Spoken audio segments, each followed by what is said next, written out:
del medio interno, hablando del equilibrio electrolítico, sodio, potasio y calcio. Esto te encontrará esta imagen, la distribución de los líquidos corporales, el agua corporal total. Es aproximadamente el 60% del peso corporal. Si pesa 100, 60 kilos de pura agua. Aquí te aparece la fórmula descrita, aproximadamente 60% del peso corporal. Hay una pequeña diferencia entre el hombre y la mujer. El hombre es un poquito más aguado que la mujer, tiene más agua. Pero la diferencia no es muy grande. Básicamente se puede redondear a 0,6% multiplicado por el peso corporal. Quiere decir que un varón de 70 kilogramos, 0,6 por 7, da 42 litros de agua. De esos 42 litros, 2/3 partes son intracelular. 2/3 partes, 28 litros. Mientras que el componente extracelular es 1/3, 14 litros aproximadamente. Ese componente extracelular se va a distribuir en plasma, aproximadamente 3 litros. Recuerden que hay diferentes volemias, que no hay células. Estamos hablando solamente del plasma. El líquido intersticial, que es aproximadamente 11 litros. Y hay una pequeña cantidad, muy pequeña realmente, de agua intraósea y los líquidos transcelulares. Esto es lo que da el 60% del compartimiento corporal como agua en los distintos espacios. Vamos a hacer énfasis en estos dos componentes, intersticial e intracelular y, por supuesto, el intravascular. Esos son los tres compartimentos que nosotros manejamos más en la parte clínica. Esto es una tabla donde se comparan, esto de Boulton Hall, se comparan cómo están compuestos los líquidos corporales en los tres principales compartimentos que estamos mencionando: plasma, intersticio y el intracelular. La idea no es que se aprendan todo esto, que no es malo tampoco, no es malo saber bastante. Pero lo que queremos ver acá es cómo están distribuidos algunos elementos muy claros, porque no son simétricos la distribución, pero al final todos logran un equilibrio. Ese equilibrio, como lo ven, lo da la actividad osmolar corregida, es decir, que es más o menos constante, porque la osmolaridad plasmática, la osmolaridad es más o menos constante, pero está dado por distintas distribuciones. Habiendo dicho que entre el plasma y el intersticio, los principales elementos que juegan en el equilibrio de estos dos compartimentos son los principios estables, donde está básicamente las proteínas. Vean, las proteínas aquí como es muy alta, miliosmol por litro de agua en plasma, y apenas 0,2 el componente intersticial. Por eso es que la diferencia de estos dos, básicamente eso. Los otros son elementos físicos, que es la presión osmótica, la permeabilidad vascular, el drenaje linfático. Todos estos son elementos físicos, pero el elemento químico plasmático de la composición de líquidos corporales, el principal elemento diferencial son las proteínas. Mientras que los demás elementos están más o menos constantes. Vean el sodio, que es más o menos constante, y como los demás hacen poco énfasis en la glucosa, vean que es exactamente la misma. Aquí está expresado en miliosmoles. Para transformar miliosmoles en miligramos, tendría que multiplicarla, en el caso de la glucosa, por 18.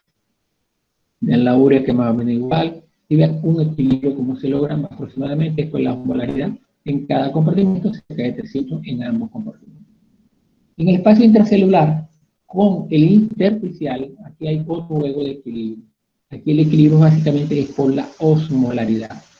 Estamos hablando de iones, cada uno en sus distintos compartimentos, separados por una barrera celular, selectiva, permeable, selectiva, que va a hacer la diferencia. Y lo que uno predomina en otro es compensado por otro elemento. Por ejemplo, ven acá el sodio. Vean como el sodio en el plasma es muy alto, 139, mientras, el equivalente, miliosmoles, mientras en el componente intercelular es muy pequeño, solo 14. ¿Por qué todo el líquido no se va corriendo hacia el plasma? Porque el equilibrio después se recupera. Vean cómo está distribuido el potasio. El potasio es un ion fundamentalmente intracelular. Ambos son carga positiva. Entonces hay equilibrio de carga y equilibrio osmolar. Entonces 140, y vean cómo entonces C más o menos se iguala. Porque lo que está en exceso en el espacio intravascular, y el sodio se compensa con el potasio intracelular. Hay otros elementos que también juegan en la osmolaridad plasmática. El caso de la glucosa. Como vemos, la glucosa tiene un alto valor a nivel intersticial, plasmático incluso, porque solo cuando tomamos una muestra de sangre, el que medimos el plasma, pero plasma e intersticio son iguales, son membranas permeables para la glucosa, pero el componente intracelular no, es mínimo. Cuando la glucosa entra en el espacio intracelular, es para su utilización como energía en el metabolismo energético, en el ciclo de Krebs, en la respiración celular. Entonces, vean cómo aquí esa diferencia se da entre elementos. Las proteínas tienen un valor mayor a nivel intravascular, pero no es el principal elemento que juega acá las proteínas al compararla con el componente intersticial. Aquí lo que juega es los elementos molares. Y los elementos molares son los iones, sodio sobre todo, potasio, glucosa, y el último, la urea. Pero la urea es una molécula muy difusible, y así como está exactamente igual en los tres compartimientos. Aunque él genera carga osmolar, no genera tono, no arrastra agua, porque está igual en los tres compartimientos. Si sube la urea en un compartimiento, va a subir automáticamente en los demás. No hay movilización de agua siguiendo la urea, no lo produce. Cosa que sí ocurre con el sodio arrastra agua y la glucosa también arrastra agua. Esta es la importancia de esta transparencia, de cómo, a pesar de que hay diferencias, al final siempre van a lograr más o menos el mismo equilibrio, la osmolaridad más o menos constante en todos los hechos. ¿Cómo se regula agua y electrolitos? Aquí tenemos el principal mecanismo regulador de ellos, el más importante de todos, que es la acción de la aldosterona. Okay. El sistema renina es angiotensina-aldosterona. La angiotensina 2 tiene muchos efectos. Ustedes ya saben, angiotensina-aldosterona, lo que hace dicen como una oración de una misa o algo así. Regina, angiotensina-aldosterona. Sí, pero la angiotensina solamente no actúa a través de la aldosterona, aquí está la vía. La angiotensina, aldosterona, transporte de cloruro de sodio a través del tubo vital, reabsorbe el sodio y excreta potasio. Esto es lo que hace. Reabsorbe el sodio, disminuye la excreción renal, eso expande el volumen del extravascular del paciente, extracelular. Esta es la función más conocida, ustedes todos la conocen, de la angiotensina. Pero la angiotensina hace mucho más que esto. La angiotensina tiene efectos directos sobre el sistema nervioso central. Cuando afecta el sistema nervioso central, estimula la sed. Vean por acá, aquí a la derecha. Al estimular la sed, ingesta de agua, aumento del agua corporal, y eso expande el volumen extravascular. Simplemente por el efecto angiotensina sobre el centro de la sed. También produce un aumento del apetito de la sal. Hay mayor captación de sodio a nivel intestinal. También eso es un efecto de la angiotensina 2. La angiotensina 2 es la que hace que a usted le provoca comer tostitos y chistritos, esa broma cargada de sal. Porque aumenta el apetito de la sal y la captación de sodio. Al captar sodio, retienes agua y expande el volumen intravascular. También la angiotensina 2 actúa sobre el sistema nervioso autónomo y estimula, aumenta la actividad simpática. Aquí vas a tener dos efectos con la actividad simpática. El componente inotrópico cardíaco, el componente vascular con aumento de la resistencia vascular, produce hipertensión, entonces aumento de la frecuencia, aumenta la resistencia vascular, aumento de la tensión, eso produce un aumento del gasto cardíaco. Al aumento de la presión arterial, y eso va a redistribuir flujo y va a redistribuir agua a los distintos compartimentos, incluyendo el flujo plasmático renal. También es una acción de la angiotensina 2. ¿Okay? Y el otro efecto, el efecto de la angiotensina 2 a nivel intestinal, ya lo mencionamos, el transporte de la captación de sodio, y a nivel renal, donde produce una vasoconstricción renal. Y un efecto vascular interrenal. Aumenta el tono de la arteriola aferente, pero vasodilata la arteriola eferente.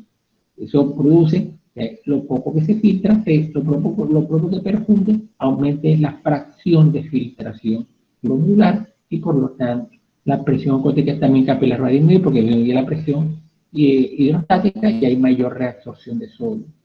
A nivel interrenal, con esa vasoconstricción aumenta el flujo sanguíneo renal, mayor filtración. Esa filtración va a provocar mayor captación de sodio a nivel tubular. Entonces, al final, todo esto va a jugar en disminuir la excreción renal de sodio y expansión del volumen intravascular. Como ven, la angiotensina 2 es mucho más que la aldosterona. Tiene aquí 4, 6 efectos diferentes, 7 efectos diferentes, donde hay receptores de esta angiotensina 2 y tienen un efecto sobre el equilibrio tanto de agua como de electrolitos. Aquí solamente hablan de sodio y potasio, pero tienen bastante más que hacer. Otro mecanismo regulatorio del equilibrio hídrico son los factores natriuréticos. Aquí en esta transparencia mencionamos factor natriurético atrial, pero también hay un factor natriurético cerebral bastante importante. Todos ellos actúan a través de la expansión de la volemia. Hay presoreceptores en estos órganos, en la aurícula, donde en la expansión de la boleta produce vasodilatación de la cavidad y eso aumenta la producción de factor natriurético. ¿Qué es lo que produce el factor natriurético? Natriuresis, pérdida de sodio por la orina. Si usted pierde sodio por orina, hay una reabsorción disminuida de sodio, con ello arrastra agua. Entonces está perdiendo agua y sodio en los tubos colectores. Todo esto ocurre por efecto de factor natriurético. También está una hormona natriurética que tiene un efecto semejante al factor natriurético de producción pulmonar, sobre todo a nivel de tejido pulmonar, y ella tiene ese efecto. También está, por supuesto, las prostaglandinas renales. Esto es un corte de una nefrona, ¿okay? Una célula tubular. Vean como en su superficie hay receptores de la angiotensina. Esta ya la mencionamos en las transparencias. Estos receptores de la angiotensina 2, al unirse acá, activa toda la cascada, incluyendo la síntesis de la prostaglandina por activación de la ciclooxigenasa. ¿Qué es lo que ocurre en todo esto al final?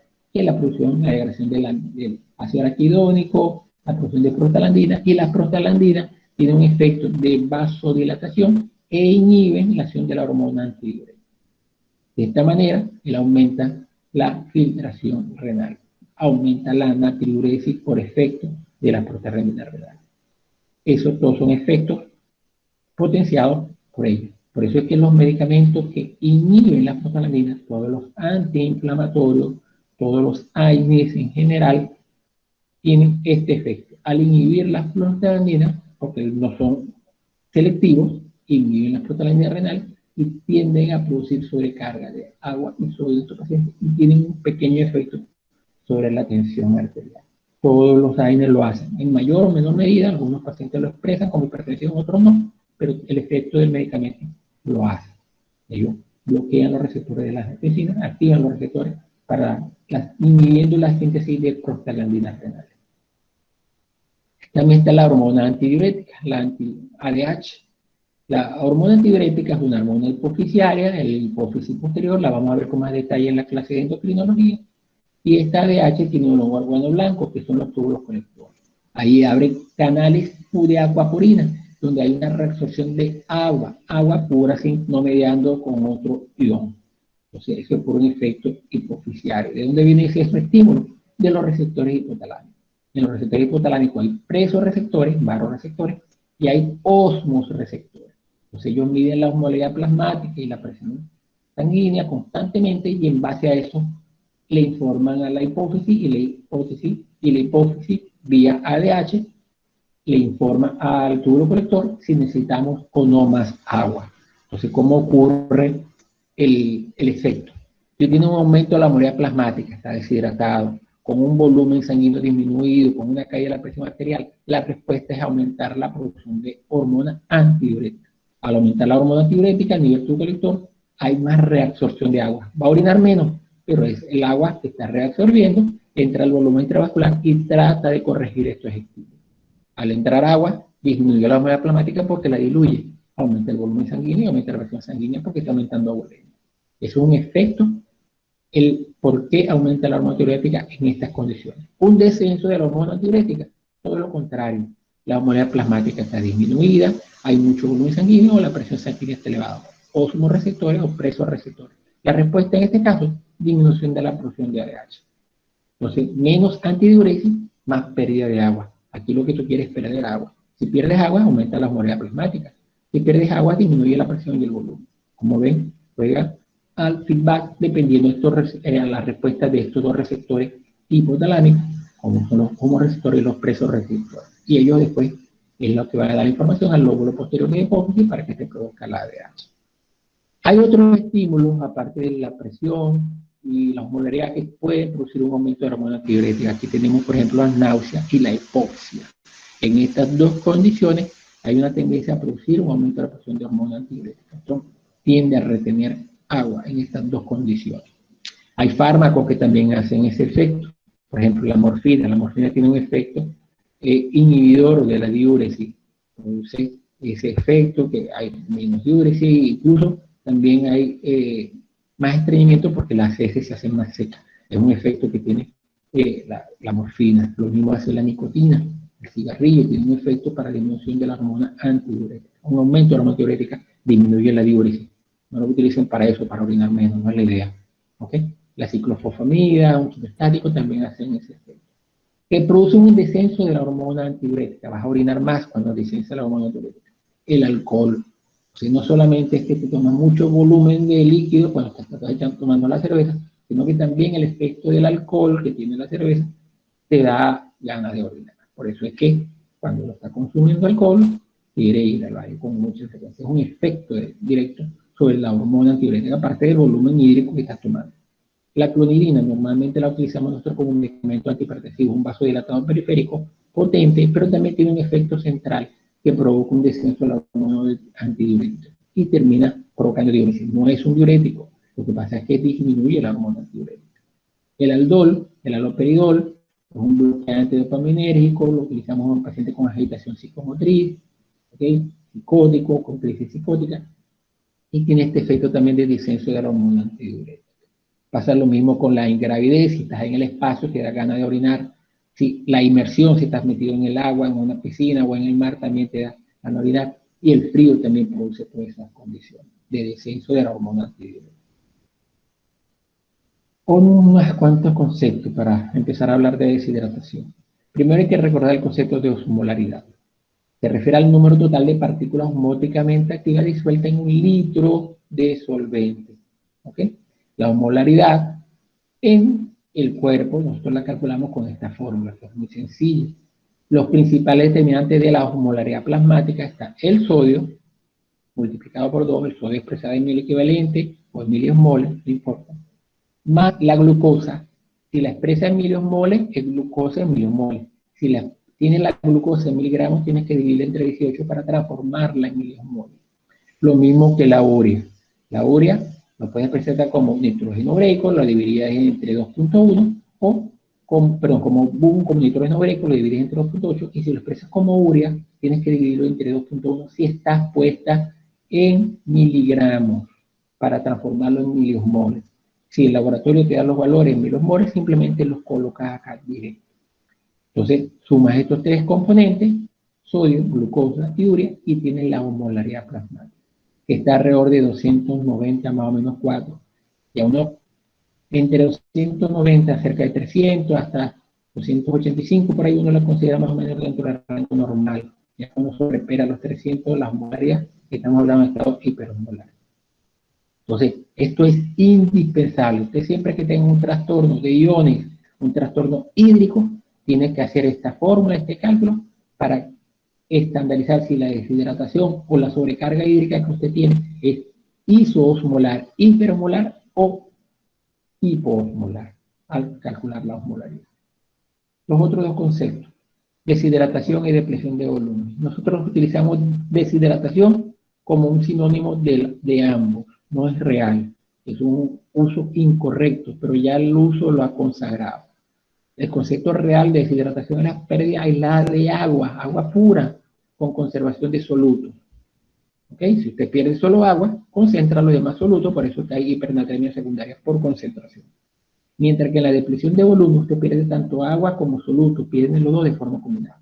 Lo que pasa en la práctica diaria nosotros es esto, la depresión de volumen. Nosotros rara vez perdemos agua sola. ¿Cuándo perdemos agua sola? Solamente cuando estamos transpirando por hiperventilación y fiebre, por ejemplo. Ahí perdemos agua pura.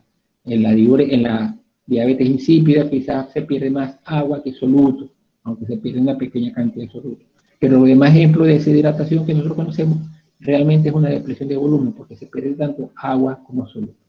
Pero, ok, el uso lo consagró. Y ahora en adelante vamos a utilizar el término deshidratación indistintamente si se trata de agua pura o agua con soluto, pero que es lo más frecuente de utilización y no vamos a seguir entendiendo con esta palabra, aunque realmente existe esta diferencia.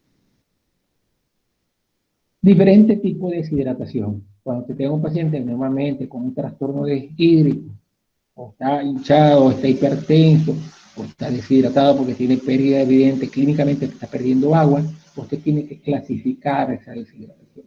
Es isotónica, o sea, no hay modificación de la osmolaridad, pierde tanto agua como soluto en forma uniforme, está perdiendo los dos de forma pareja, por eso no se rompe el equilibrio. O si es hipotónica, que está perdiendo más soluto que agua, o si es hipertónica, que está perdiendo más agua que soluto. usted pierde más agua que soluto, el plasma se concentra. Si está riendo más soluto que agua, el plasma se diluye. Entonces da una deshidratación hipotónica o hipertónica en estos casos. La clínica de cada una de ellas es muy clara. Entonces, clínicamente uno puede orientar al paciente una deshidratación hipotónica o una deshidratación hipertónica.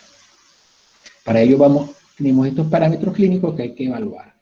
Cuando usted tiene una deshidratación hipotónica, el compartimiento que se afecta, el que está perdiendo agua fundamentalmente, es el del espacio extracelular.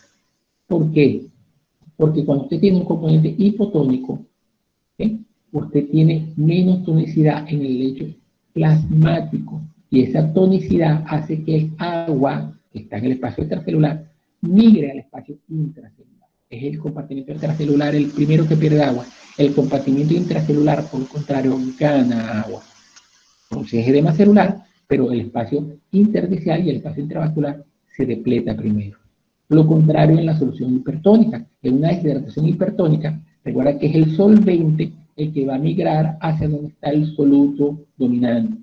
Entonces el solvente, el agua, va a salir del espacio intracelular y se va afuera, al intersticio y al espacio intravascular. Entonces el primer componente que se descompone acá es el espacio intracelular. Es una deshidratación fundamentalmente intracelular. Y cada uno da una manifestación clínica diferente. Cuando la deshidratación es intracelular, hipertónica, la sed es intensa. El paciente tiene mucha sed, gana de tomar agua, y si está consciente y tiene agua al lado, toma agua y empieza a compensar el trastorno. Problema cuando tiene una deshidratación hipotónica, no hay manifestación de sed, es muy escasa. Entonces, este mecanismo compensatorio de la sed, de la necesidad de tomar agua, no está presente en la deshidratación hipotónica. En la deshidratación hipertónica, por los hormoreceptores que habíamos mencionado, con la hormona antidiurética, aumenta la producción de hormona antidiurética y hay oliguria, orinas menos, porque la hormona antidiurética está alta. Eso no se da en la deshidratación hipotónica. Entonces la diuresis está conservada. Aquí estás deshidratado y estás orinando. Estás deshidratado y no estás tomando agua. Todo lo contrario aquí. Aquí estás tomando agua porque tienes sed y estás orinando menos. Aquí hay mecanismos compensatorios que están tratando de corregir el problema. Aquí los mecanismos compensatorios no son eficaces, están muy bajos, muy deprimidos. Por eso estos pacientes se chocan precozmente. Estás perdiendo agua y no tienes mecanismos compensatorios activados, rápidamente te choca. Mientras que el hipertónico, los mecanismos estos compensatorios permiten ganar algunos minutos y la descompensación vía shock es un poco más tarde. Cuando hay deshidratación celular, usted está hiperreflexivo. El paciente está agitado, hipertónico, más bien con agitación psicomotriz, esa angustia de tener sed y no encontrar agua, por lo menos en las fases iniciales, por supuesto. Entonces, hipertónico, hiperreflexivo y muy activo. Mientras que el hipotónico está hiporreflexivo, hipotónico y está asténico, deprimido, el tipo de conciencia. También esta es una característica importante para diferenciar entre uno y otro. Para aquí el espacio tercero está perdido, hay edema cerebral, aquí la célula está deshidratada, no hay edema, más bien puede haber incluso pérdida del turgor, hasta prevención puede haber de la célula por la pérdida de agua, y está con este estado aumentado de conciencia, de tono y de reflejo. Por lo tanto, siempre tengamos un trastorno de hídrico, deshidratación o depresión de volumen, como la quieran llamar, hay que clasificar. Hipotónica, isotónica o hipertónica. Clínicamente usted puede orientar entre hipotónica e isotónica. Por laboratorio hay que medir los iones, glucosa, urea y sodio como mínimo, para poder clasificarla con la fórmula que vimos anteriormente, qué tipo de deshidratación es. Hay que ponerle el apellido, porque el manejo es diferente. ¿Okay? Entonces, causas de deshidratación de cualquier tipo son estas tres que están aquí. Esto es una forma de clasificarla, hay muchas. En esta clasificación, como ven, hace énfasis en el aspecto renal. Estamos en el capítulo de renal, por eso que tenemos que usar esta clasificación. Pero hay muchas formas de clasificación. O sea, aquí pérdidas extrarrenales, perirenales y hemorragia. Simplemente ponen estos tres elementos. Pérdidas extrarrenales digestivas, vómito o diarrea. Fístula entérica, aspiración gastrointestinal, en este caso es por manejo médico o manejo asociado a la atención de la salud. Tiene estos elementos para tener pérdidas extrarrenales, no por los riñones que la está perdiendo, y se deshidrata. Puede ser por secuestro abdominal, que todo el líquido esté saliendo del espacio intravascular y vaya al abdomen. Una peritonitis con ascitis importante es un secuestro abdominal, una pancreatitis, por ejemplo, y da este componente de pérdida extrarrenal. Y también puede ser que esté perdiendo el componente hídrico, lo esté perdiendo por la piel, sudando como un loco, o quemadura donde pierden la barrera. Maratonistas que hacen ejercicios intensos, los que trabajan a pleno mediodía, entre 1 y 2 de la tarde, que se suele matar cualquiera, con mucha sudoración, pérdida de agua, y el paciente literalmente se deshidrata. La deshidratación de este caso es cutánea más que todo, hay con hipernatremia, por lo tanto hace más bien hipertonicidad. Con la quemadura no pierdes tanto soluto como agua, con la sudoración es que tienes a concentrar el sodio. Pero también puede haber deshidratación por pérdida renal. Recuerden que el riñón, ya lo habíamos mencionado, una función glomerular y una función tubular. La función tubular es la reabsorción de agua, no todo lo que se filtra, apenas el 1% de lo que se filtra se orina. Todo lo demás se reabsorbe. A menos que tenga un trastorno de la reabsorción tubular, que son patologías tubulares, las patologías tubular-intersticiales. Entonces, estoy orinando mucho porque no concentras la orina, hace isostenuria, y aumento de la emisión, una poliuria muy importante. Entonces, las fases poliúricas, una insuficiencia renal aguda, después que tú sales de una insuficiencia renal aguda, puedes entrar rápidamente en una fase poliúrica. Se voltea completamente la tortilla. No orinar nada a orinar en exceso. Sobre todo si esta fase de la insuficiencia renal aguda era posobstructiva.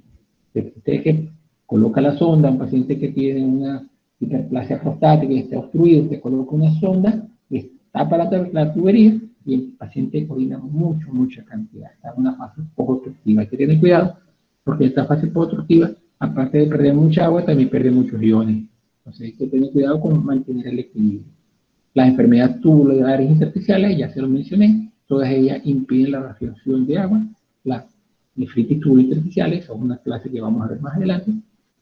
O en la insuficiencia renal crónica. Hay insuficiencia renal crónica con alto volumen, por ejemplo, en el síndrome nefrótico, que el paciente tiene una fase de hiperfiltración, orina mucho y pierde mucha agua y se deshidrata. Uso excesivo de diurético, estamos usando diurético por alguna causa, motivo, el paciente requiere diurético, insuficiencia cardíaca, hipoproteinemia, cualquier elemento que usted quiera asociar con el uso de diurético, pero se nos pasa la mano y deshidratamos al paciente. Hacemos una depresión de volumen con el diurético y a esta manifestación clínica. A veces utilizan diuréticos con fines cosméticos, porque al bajar, al orinar y perder agua, pierden peso también, pero están completamente deshidratados. Esa es la dieta que funciona hasta que se toma el próximo vaso de agua. Puede ser diuresis osmótica. La diuresis osmótica es por un diurético osmótico, manitol, lactulona, pero también puede ser simplemente porque hay glucosuria del paciente diabético. Paciente con hiperglicemia, después que supera su transporte máximo, la glucosa plasmática de 172, después que supera ese valor, empieza a aparecer la azúcar en la orina. Esa glucosuria arrastra, por el efecto osmótico que ella tiene, arrastra agua e iones. Entonces, el paciente tiene poliuria con pérdida de iones y pérdida de agua y se deshidrata. El paciente, cuando viene una complicación diabética, me llega a la emergencia, una cetoacidosis, un estado hiperosmolar, lo más severo que tiene es la deshidratación. Es lo que lo puede matar de primero. Por eso es lo primero que debemos corregir. No tanto el azúcar, sino más bien corregir el estado de deshidratación severo que llegan a esos pacientes. En una concentración de entre 12 y 15% del peso corporal. Es muy importante. Las pérdidas renales, por supuesto, también por el efecto mineralocorticoide, el principal mineralocorticoide es la aldosterona. La aldosterona retiene sodio y retiene agua. Si usted no tiene mineralocorticoide, hay un déficit de mineralocorticoide, no hay aldosterona, entonces usted va a orinar sodio, hay una tiroides aumentada y detrás de ella se va el agua. Entonces se deshidrata por esa causa, la enfermedad de Addison o el hiperosmolismo. Y también está por deficiencia de la hormona antidiurética. La hormona antidiurética puede ser que no se produzca en la hipófisis, entonces una diabetes insípida central o hipoficiaria, o el riñón que no responde a la hormona antidiurética, entonces una diabetes insípida renal. En ambos casos, la hormona antidiurética no retiene agua y el paciente orina muchísimo, por eso tiene poliuria y polidipsia, por eso es diabetes, el nombre de diabetes. ¿Por qué insípida? Porque la orina no tiene azúcar. Antiguamente esa era la forma de hacer los diagnósticos entre diabetes insípida y diabetes mellitus. La diabetes mellitus, la orina es dulce, la diabetes insípida, la orina es insípida. ¿Ok? Ya los bioanalistas no hacen esa forma de detección entre una u otra. Trastorno del sodio. Vamos a hablar de cada ion y vamos a comenzar con el más importante, el sodio, en cantidad, plasmático, por supuesto, y por el efecto osmótico que es este. Los valores normales del sodio están entre 135 y 145. Menos de 135 hablamos de hiponatremia. Más de 145 hablamos de hipernatremia. ¿Cómo se clasifican los trastornos de sodio? ¿Ok? Entonces, hay hipernatremia, hiponatremia, y después vamos a hablar de la pseudohiponatremia. La hipernatremia siempre es hipertónica. Es muy fácil de ver. Estamos hablando que el valor tope es 145. Si el valor tope es 145, hipernatremia es cualquier cosa por encima de 145. Y recordemos la fórmula de la osmolaridad, sodio multiplicado por 2. Entonces, sodio por 2, si tiene 145, ya son 290. Ya tienes toda la osmolaridad mínima allí. Y todavía no sumada la de la glucosa ni de la de la urea. Entonces, cualquier estado hipernatremico, por definición, da hipertonía. No ocurre lo mismo con la hiponatremia. En la hiponatremia, lo más frecuente es que sea hipotónica. ¿Ok? 135, después está la glucosa y la urea, pero la glucosa y la urea pueden estar elevadas. Entonces, usted puede tener una deshidratación hiponatrémica con glucosa aumentada, y como la hiperglicemia, y ser hipertónica, porque tienes 500 de glucosa, por ejemplo, como nos llegan a veces unos pacientes a la emergencia. 500 entre 18, eso nos da ¿cuánto?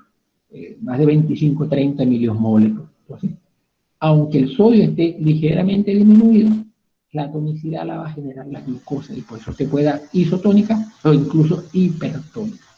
El mannitol es un diurético osmótico que sube la osmolaridad plasmática, pero es administrado exógenamente.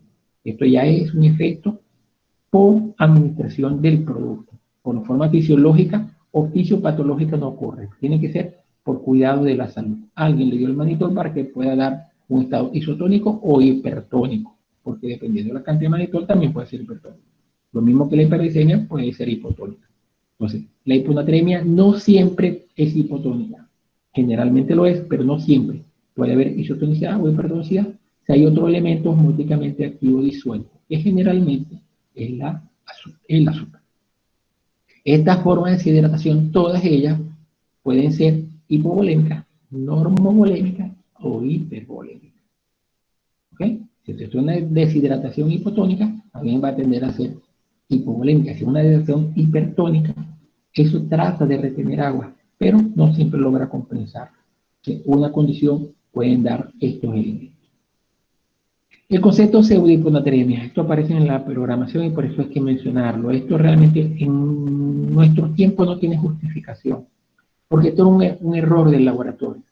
Anteriormente la valoración del sodio del plasma se hacía por método fotométrico, con colorimetría. Usted le metía un espectrómetro o fotómetro a la muestra de plasma y dependiendo de la cantidad de sodio y la refracción de la luz cuando atravesaba ese medio, daba una longitud de onda diferente y usted lo medía de esa manera, el sodio.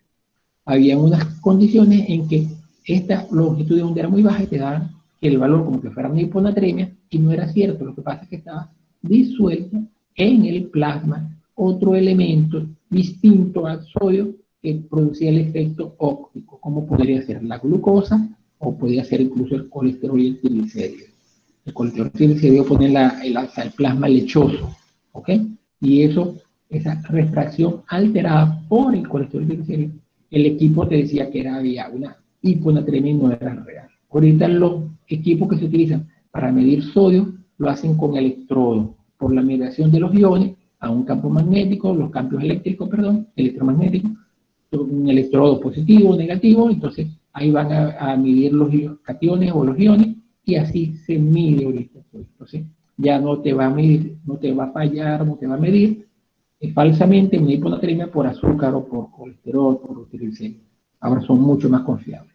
Pero en esta época, cuando se hizo este programa y se pidió que se incluyera esto en el programa, había que mencionarlo. Ya se lo mencioné. Vamos a seguir hablando de hiponatremia. Entonces, la hiponatremia generalmente hipotónica. Aquí el sodio está bajo. Tipos de hiponatremia. La más frecuente ocurre por falla en la excreción o por aumento de la ingesta de agua. Si usted bebe mucha agua, agua sin sodio, por supuesto, ¿qué pasa con la sal? Se diluye. Entonces es una hiponatremia dilucional.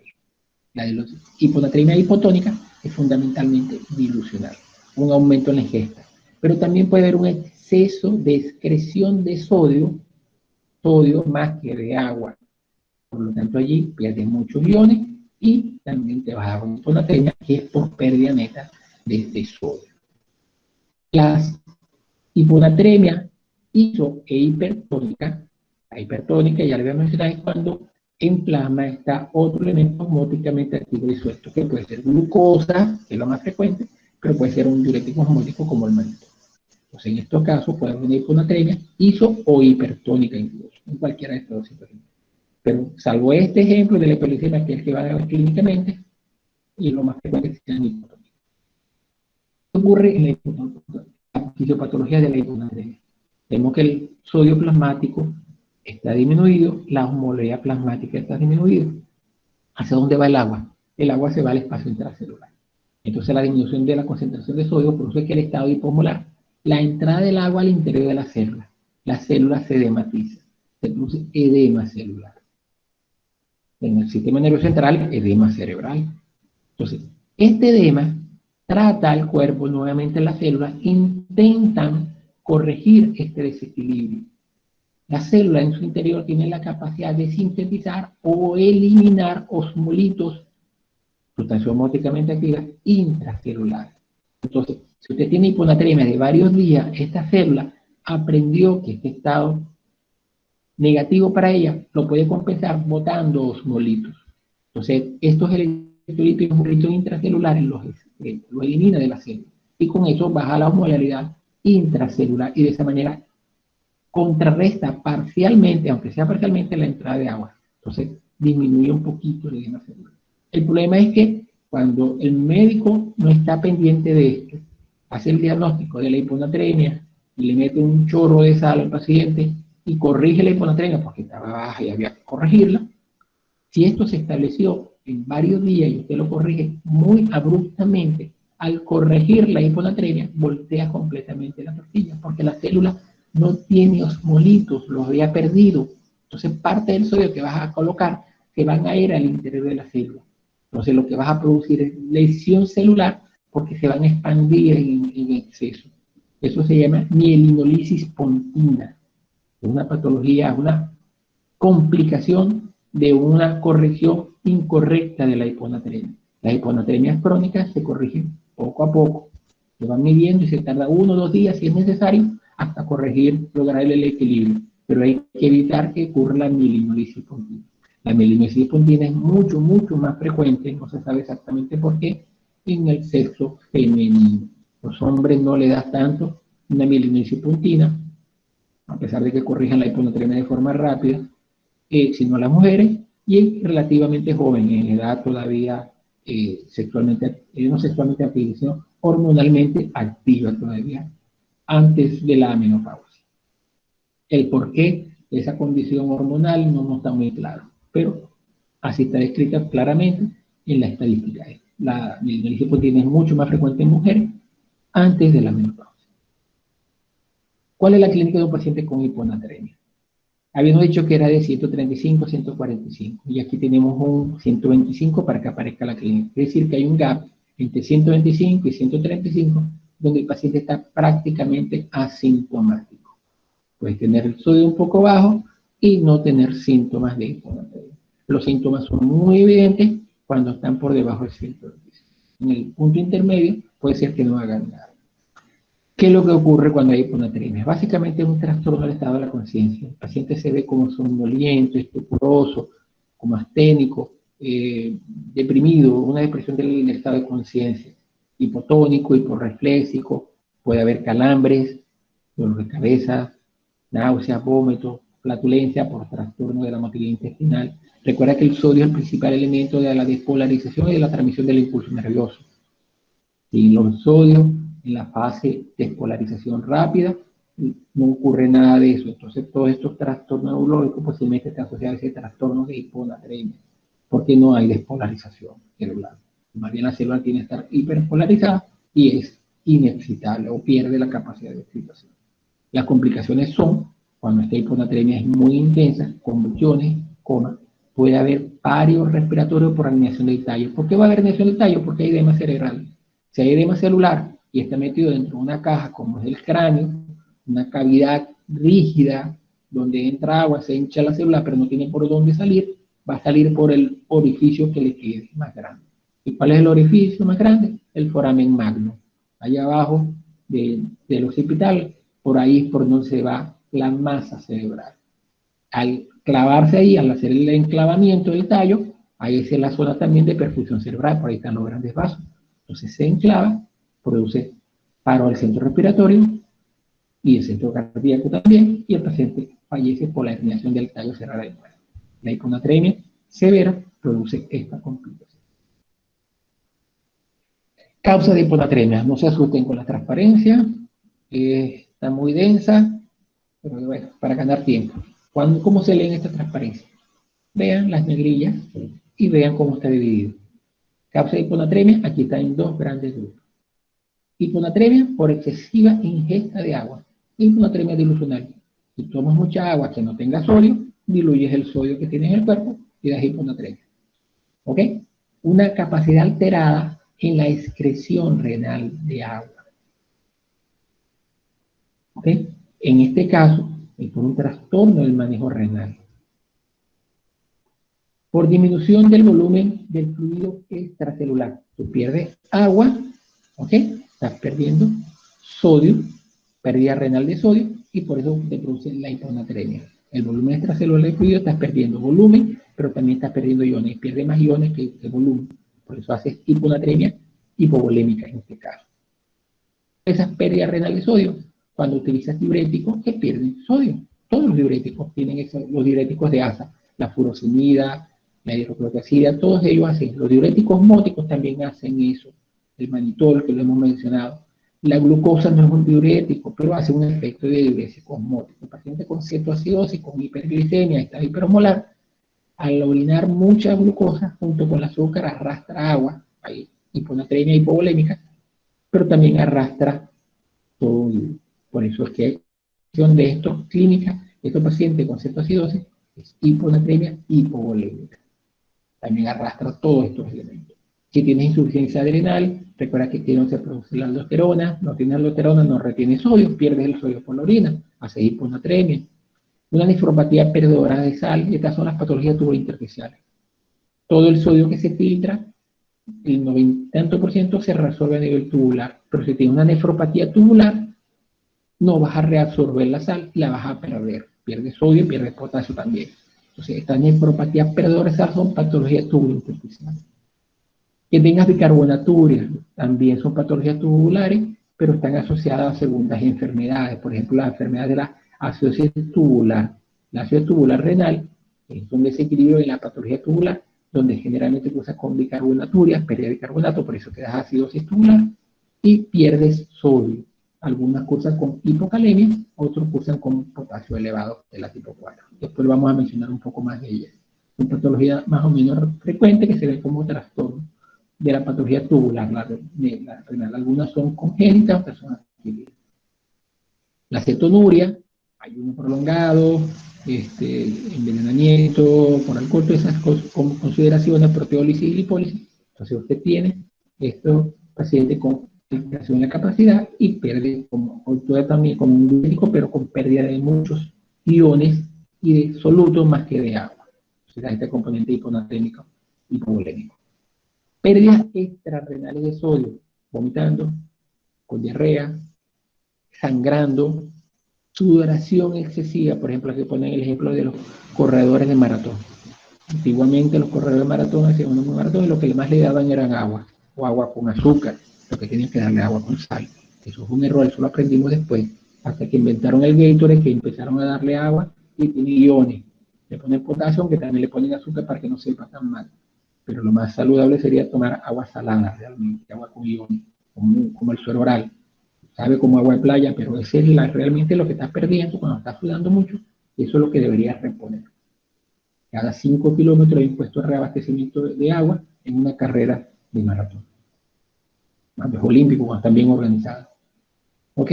Secuestración de fluido, formación de tercer espacio, obstrucción intestinal, peritonitis, pancreatitis, radiomiolisis con muscular o quemaduras. En todas estas consideraciones, el paciente pierde mucho iones y por eso hace hiponatremia.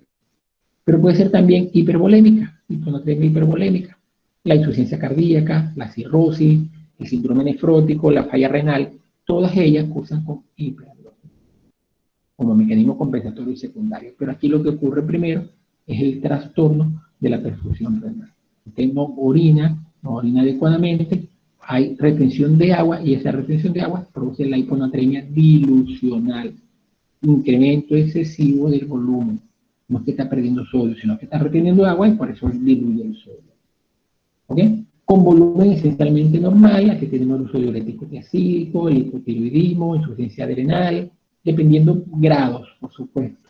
El síndrome de secreción inadecuada de hormonas antidiuréticas, también lo vamos a ver en la parte de endocrinología. La hormona antidiurética se puede secretar por mecanismos fisiológicos que ya mencionamos, pero hay otras causas de secreción de ellas anormales, secreción inadecuada es secreción excesiva de la hormona antidiurética porque tienes cáncer. Sistema nervioso central, pero también puede ser pulmonar, mediastino, tumores extratorácicos, sistema nervioso central e inflamatorio, ¿ok?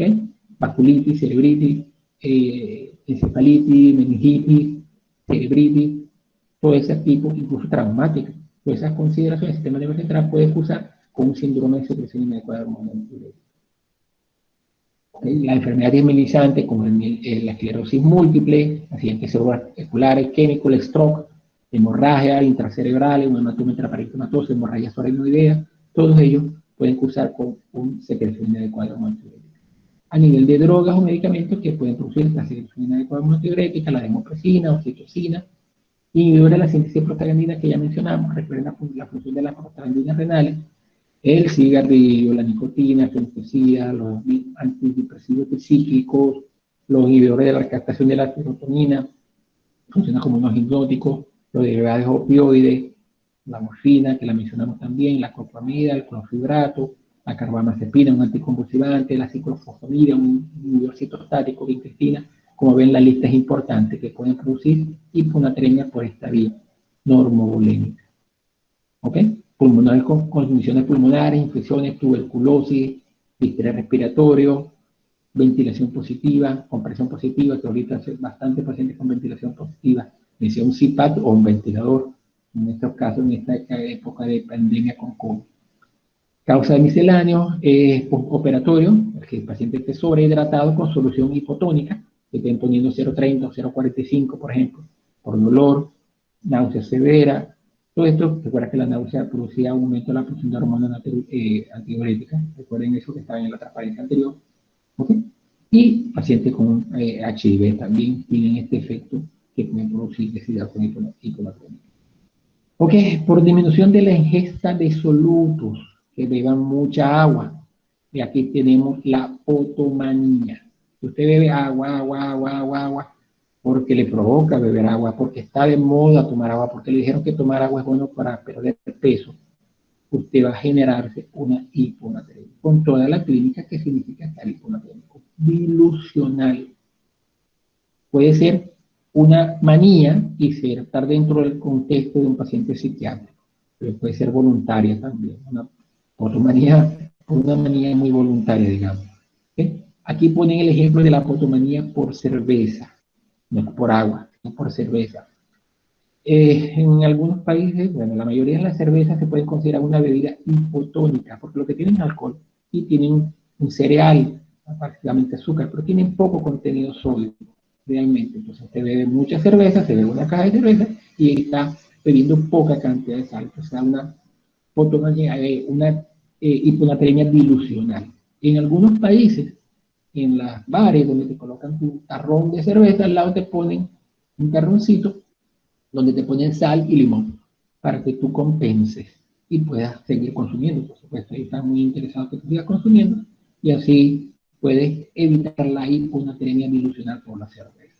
Aquí pone la dieta de té y tostada, eso fue una dieta que estuvo de moda, que solamente comían té con tostada y los provocaban hiponatremia. Y también perdían peso porque me daban medio loco por la hiponatremia.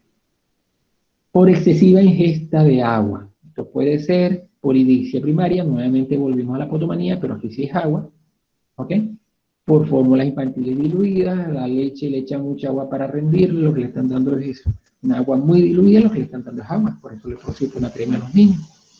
Irrigaciones con soluciones libres de sodio, enema, lavado de colon, lavado peritoneal, todas esas, histerescopia, laparoscopia, todos estos elementos que se pueden hacer incluso a través de una sección prostática, que irrigan, pero si utilicas una solución libre de sodio, más bien está disminuyendo la concentración de sodio porque eso se absorbe y te causa hiponatremia, en este caso dilucional. Por ingesta accidental de agua, casi ahogamiento o un ahogamiento, pero aquí tiene que darse la característica, tiene que ser en una fuente de agua sin sal, en una piscina o en un lago o en un río. Si es agua salada te va a dar hipernatremia, si es agua dulce te puede dar hiponatremia. ¿Ok? Aquí aparecen también los enemas de agua que lo utilizan para hacer limpieza rectal, limpieza de colon, es una barbaridad que hacen algunas personas en algunos lugares y te puede producir también hiponatremia. La hipernatremia. Recordemos los valores por encima de 145. La hipernatremia siempre es hipertónica. Puede ser hipovolémica, no volémica e hipervolémica, pero siempre es hipertónica. Cuando es por ganancia de sal, porque te están administrando o porque estás consumiendo mucha sal, es hipervolémica, porque detrás del exceso de sal del agua. Entonces tiene una hipernatremia hipervolémica. Pero si es por pérdida de agua y que el sodio lo que hay es por concentración, no sino por dilución, puede ser normovolémica, incluso hipovolémica con concentración del sodio, aunque esté perdiendo agua libre. La fisiopatología, todo lo contrario a lo que vimos anteriormente. Aquí tenemos estado de hipertonicidad, la osmolaridad plasmática está elevada y por lo tanto la salida de agua va en sentido de la intracelular al espacio intersticial o al espacio intravascular. Hay deshidratación celular. Y se activan los mecanismos que habíamos visto en la hidratación hipertónica. Tenemos la hormona antidiurética, la retención de agua, el ACET, todos estos mecanismos contrarreguladores están activos. Y esto va a ser importante para recordar la clínica de estos pacientes hipernatremia, muy agitados psicológicamente, agitación psicomotriz, mucha sed, buscando agua. La clínica, dependiendo de la severidad de la hipernatremia y de la severidad de la deshidratación celular, el cerebro está seco como una pasa, puede haber letargia, confusión, debilidad, pero en una fase adelantada, más temprana, más bien el paciente está con agitación psicomotriz. Puede haber contractura muscular, calambres, tetania, convulsiones, la tendencia a la somnolencia, si es muy intensa la deshidratación, estupor y coma, dependiendo de la severidad. Aumenta el riesgo de tener hemorragia cerebral subaracnoidea. La retracción de la masa del parénquima cerebral hace tracción sobre estos espacios vasculares y facilita que se pueda romper algún lecho vascular subaracnoideo y produce una hemorragia subaracnoidea. Hay una asociación clara entre la deshidratación hipernatrémica y la hemorragia subaracnoidea. Congestión venosa y capilar, por lo tanto también te puede dar trombosis venosa central, trombosis de seno cavernoso. ¿Ok? Los senos venosos todavía te pueden dar trombosis y este estado hipernatremico. Funciona como un estado hipercoagular. Causa de hipernatremia, otra vez una lista muy grande, leanlo primero en las negrillas. Porque perdiste agua. Si perdiste agua pura, el sodio se concentra. O porque ganaste sodio hipertónico. En este caso tienes hipernatremia por ganancia de sodio. O porque pierdes agua o porque ganas sodio. Grandote. ¿Ok? Vamos a ver de la que estás perdiendo agua. Estás perdiendo agua pura, prácticamente sin iones. Pérdidas insensibles por la piel o respiratorio, sobre todo el respiratorio. Ahí es puramente agua porque vapor de agua, la que uno transpira. Por la piel se pierde agua, pero también se pierden algunos iones, sobre todo cloro, un poco menos de potasio. Pero la pérdida de sodio es menor que la de agua, por eso que te deshidrata y hace hipernatremia. Hipodicsia, porque no tengas agua, porque no consumas agua. También puede ser una manía, pero de no tomar agua. Diabetes insípida central, neurogénica. ¿Okay? No hay producción de hormona antidiurética. El paciente tiene diabetes insípida, orina 4, 5, 6, 10 litros de agua al día, de orina al día, y ahí se va una cantidad de iones. Entonces, es pérdida de agua muy, muy importante. Hiponatremia en el pool total, pero lo que queda está concentrado. Por eso que si tomas una muestra de plasma, una muestra sérica, vas a encontrar hipernatremia por concentración. El pool total en realidad está disminuido, pero como hay más agua, que perdiste más agua que sodio, se ve como que estuviera concentrado. Puede ser esta causa de diabetes insípida central, como habíamos dicho, postraumática, tumores que comprometan a la hipófisis o al hipotálamo, ¿ok? También puede ser tuberculosis, sarcoidosis, la sífilis también está, el sistema nervioso central también tiene estos cuadros. Causas idiopáticas, un aneurisma, meningitis, encefalitis, posterior un síndrome de Guillain-Barré, una polirradiculopatía periférica, aunque puede ser una manifestación también en Guillain-Barré, causada por ingesta importante de etanol, aunque sea transitoria, esa ingesta de etanol puede producir hipernatremia transitoria por un momento, porque puede haber un componente inicial de diabetes insípida central. Después pasa el efecto y vamos hacia el otro componente que te la puede dar hasta incluso la hiponatremia. Como habíamos visto en la transparencia anterior de las causas de hiponatremia, por el consumo excesivo de bebidas alcohólicas baja en sodio, como el caso de la cerveza, que tiene mucha agua y poco sodio. ¿Ok? Puede ser una diabetes insípida, en este caso renal, que puede ser congénita o adquirida. Aquí tenemos diabetes insípida renal, congénita y adquirida. La forma congénita no la van a ver en adultos, se ven en niños, muy poco frecuente, y las causas adquiridas sí hay más patologías renales, las medulares, sobre todo tubos intersticiales, un riñón poliquístico, causada por hipercalcemia, hipocalemia, que también produce patología tubular intersticiales, o causada por drogas, medicamentos. El litio, que se utiliza en pacientes como antipsicótico, la hemociclina, el foscarnet, metosulfetanos, la fotericina D, un antimicótico que es muy, muy, muy tóxico, de los riñones, realmente tiene muchos efectos. Es muy, muy potente como antimicótico sistémico, pero tiene bastantes efectos secundarios. También está la utilización de la vasopresina o los receptores, antagonistas a los receptores de la vasopresina. Cuando administras fluidos hipotónicos, pérdida de fluidos hipotónicos, usted tiene, por causa renal, el uso de diuréticos de asa. Todos los diuréticos, casi todos, excepto los ahorradores de potasio. Los demás diuréticos son de asa, ellos tienen esa capacidad que pierden mucha agua y te pueden producir hipernatremia por concentración en este caso. Diuresis osmótica, glucosa o manitol, también da el mismo efecto, que pierde más agua que iones, y al perder más agua hace concentración del sodio.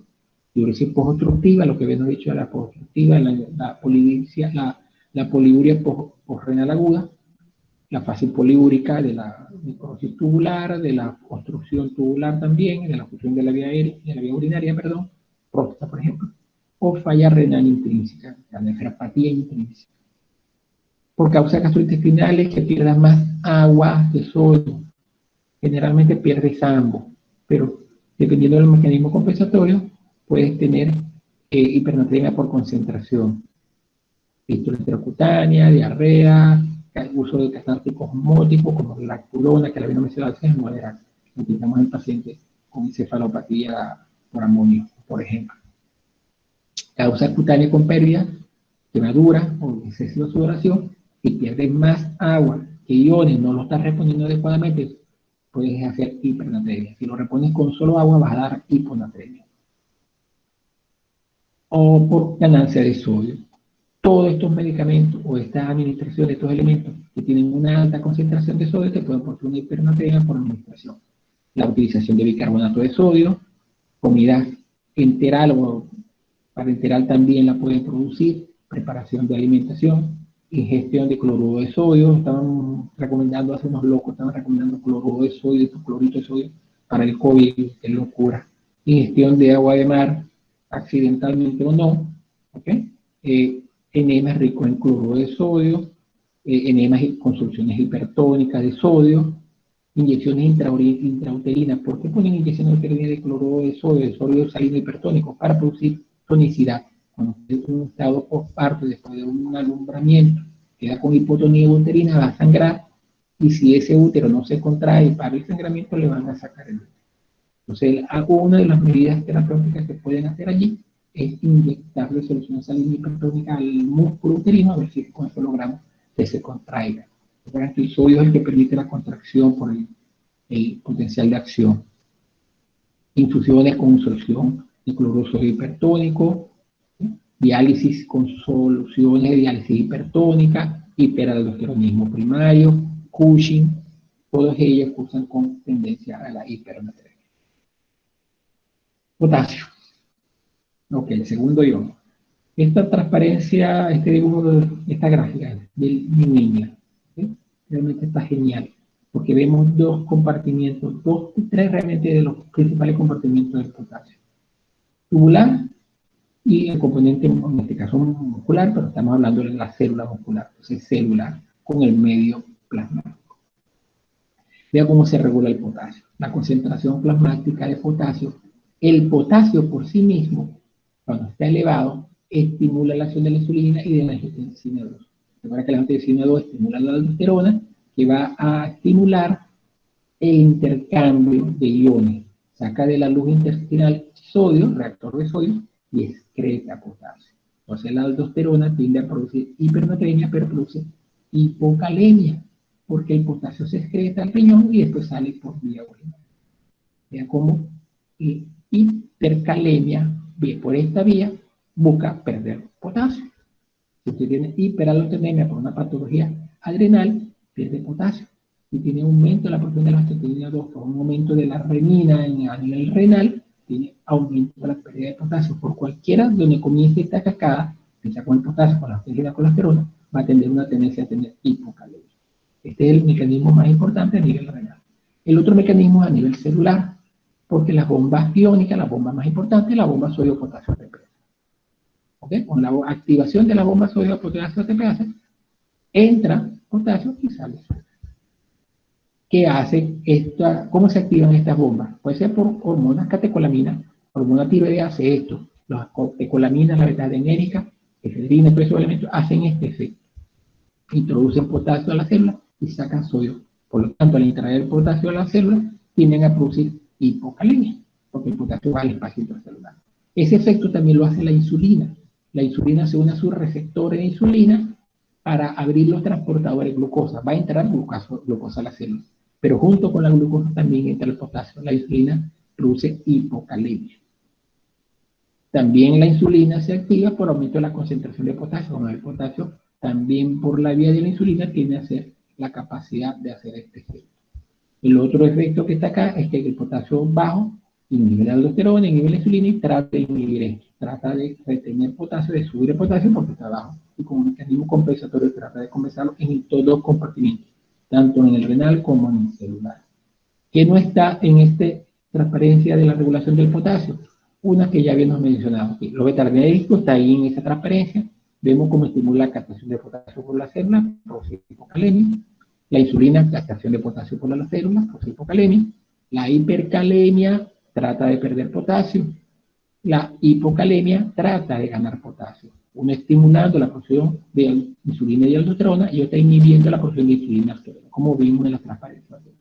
La que no estaba en la transparencia anterior es el estado del medio ácido-base, que la habíamos visto en la clase anterior. La acidosis aumenta el intercambio de potasio extracelular. Cuando usted está en esta acidosis, entra un hidrógeno a la célula y la célula libera su ion más importante, que es el potasio. Entonces, aumenta el potasio saliendo al espacio extracelular y los hidrógenos entran a la célula, tratando de compensar la acidosis. Ese es el buffer celular que trata de compensar la acidosis, pero produce hipercalemia como forma compensatoria. Entonces, la alcalosis hace exactamente lo contrario. La hormona tiroidea que la habíamos mencionado por la catecolamina, porque la bomba tiroidea, su principal función es activar la bomba sodio-potasio ATPase, aumenta la expresión de esos receptores adrenérgicos y por lo tanto produce ese efecto. La hormona tiroidea tiende a producir hipocalemia. aumenta la entrada del potasio al componente intercelular. ¿Cuáles son los trastornos del potasio? Ya recordamos cómo se regula el potasio a sí mismo, cuál es su mecanismo de homeostasis. Está la hipocalemia y la hipercalemia. También se puede hacer hipopotasemia y la hiperpotasemia. Parece por hipopótamo, mejor hablamos de hipercalemia. Nos hablamos mejor. Valores de hipercalemia, hipocalemia por debajo de 3.5, hipercalemia por encima de 5.5. Cualquier cosa en este rango intermedio es un valor de normocalemia. Causas de hipocalemia: pérdidas renales, que el riñón no esté reabsorbiendo potasio. ¿Quién es el responsable de reabsorción del potasio o de la excreción renal de potasio? Los mineralocorticoides. Los mineralocorticoides, como la aldosterona, como saben, retienen sodio, pero excretan potasio. Si usted tiene exceso de glucocorticoides, o como en la enfermedad de Cushing, o mineralocorticoides en el hiperaldosteronismo primario o secundario, usted tiende a perder potasio por los riñones en la orina y así hipocalemia. Esto es una causa importante. Fármacos diuréticos que pierdan potasio, casi todos, a excepción de la espironolactona, prácticamente todos los demás diuréticos tienden a producir hipocalemia. Beta-lactámicos son los antibióticos, por un anillo beta-lactámico que tienen ellos, y tienen una tendencia a producir hipocalemia también. La diuresis osmótica, mannitol, glucosa, arrastra iones, produce hipocalemia también. La acidosis tubular-renal 1 y 2 produce hipocalemia. La 4 es la que produce hipercalemia. La acidosis tubular-renal se clasifica de esta manera: 1, 2 y 4. No hay 3. La 3 es la misma número 1, lo que pasa es que se habían dado cuenta cuando le habían puesto los números. Entonces le quitaron el número a la 3 y a la 4 tenía su número y no le cambiaron el nombre para 3. Porque es 1, 3 y 4, aunque se divide entre 3. Historia de la medicina. También es causa de hipocalemia, leucemia, síndrome de Barty, también una patología tubular, donde hay una hiperreactividad al sistema renina-angiotensina-aldosterona. Entonces el riñón tiene muchos receptores en angiotensina, pero funciona como un hiperaldosteronismo y tiene una tendencia a perder potasio. El síndrome de Barty, pero es una patología congénita, es con doble T, por cierto, doble Barty. Y drogas que disminuyen el magnesio, porque el magnesio también regulan los valores de potasio. Están asociados a magnesio. Cuando tiene un paciente hipocalémico que no te responde, piensa que el magnesio también debe estar bajo. Es un electrolito que casi nunca pensamos en él, y hay que considerarlo con trastorno del calcio y con trastorno del potasio.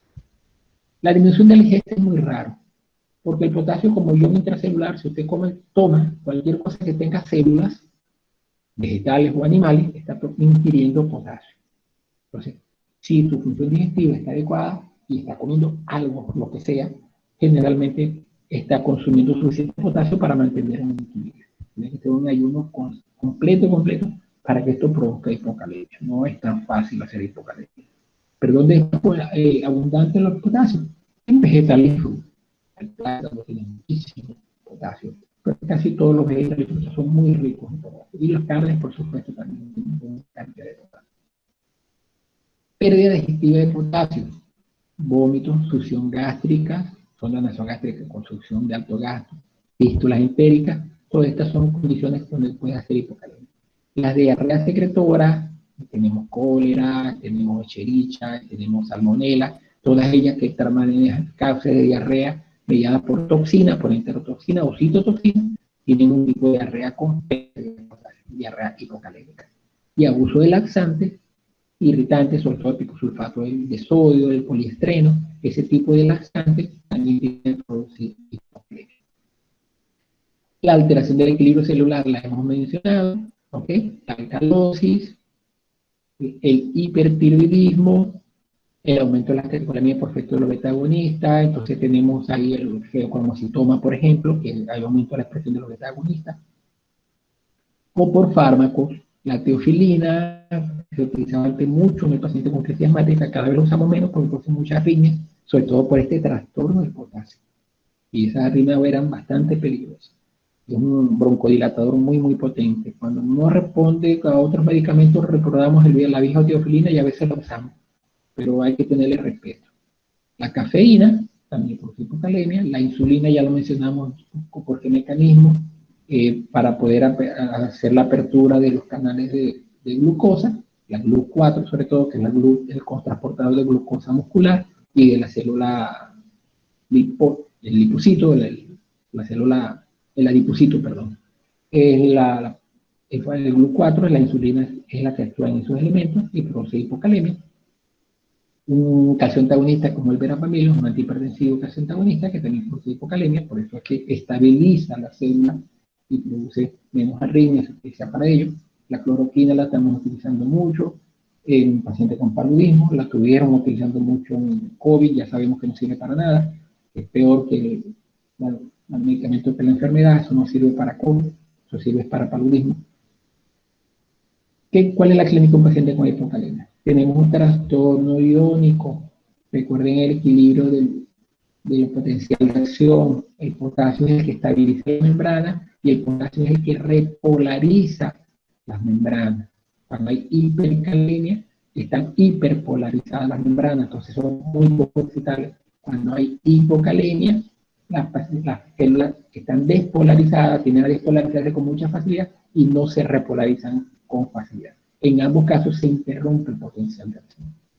Por lo tanto, tanto la hipocalemia como la hipercalemia interrumpen el potencial de acción. Uno en sístole, contraído, otro en relajación. Una fase de contracción, otro en la fase de relajación. Pero los dos lo producen. En este rango 3.5 a 5, el paciente generalmente no tiene síntomas. Cuando empieza a bajar de 3, que aparecen los síntomas, y dependiendo de la severidad de la hipocalemia, aparecen los síntomas. Debilidad muscular, hipotonía, parálisis hipotónica, simétrica, de inicio distal, generalmente comienza por miembros inferiores, después va ascendiendo, una parálisis hipocalémica. Puede parecer trastorno de la motilidad intestinal, un ilio paralítico, no es que esté obstruido, sino que está paralizado porque no hay potasio. Alteración del ritmo cardíaco, aparece la onda U, que puede ser normal en jóvenes, pero en un adulto no debería haberse una onda U. Y aparece después de la onda T esta onda U, que es una deflexión positiva, que generalmente está relacionada con la hipocalemia. Se empieza a aplanar la onda T y este es el trastorno de repolarización que nos preocupa, ¿ok? Porque el paciente tiene un trastorno de repolarización y va a terminar interrumpiendo el potencial de acción. No hay repolarización cuando hay hipocalemia. Entonces, onda T aplanada, ST deprimido, latidos prematuros auriculares y ventriculares se pueden dar dependiendo del trastorno y en algún momento puede ser una parada en ciclo en este paciente, porque simplemente no se va a repolarizar.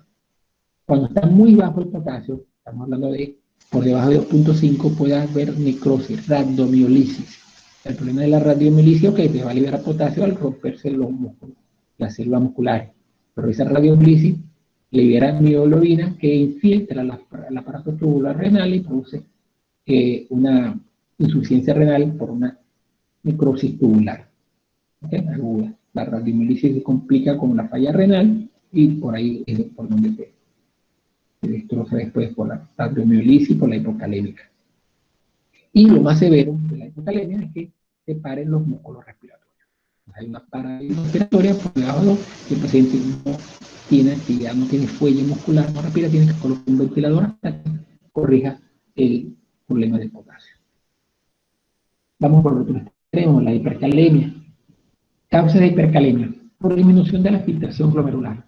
Si tú no filtras el potasio, no puedes eliminarlo y se te acumula. Si hay una caída de la filtración glomerular, o sea, cualquier causa de insuficiencia renal aguda o crónica, tiende a producir hipercalemia. Más rápido con la insuficiencia renal aguda, la hipercalemia es muy rápida y evidente. La insuficiencia renal crónica, hay mecanismos que tratan de contrarregular esta hipercalemia y el establecimiento es un poco más lento.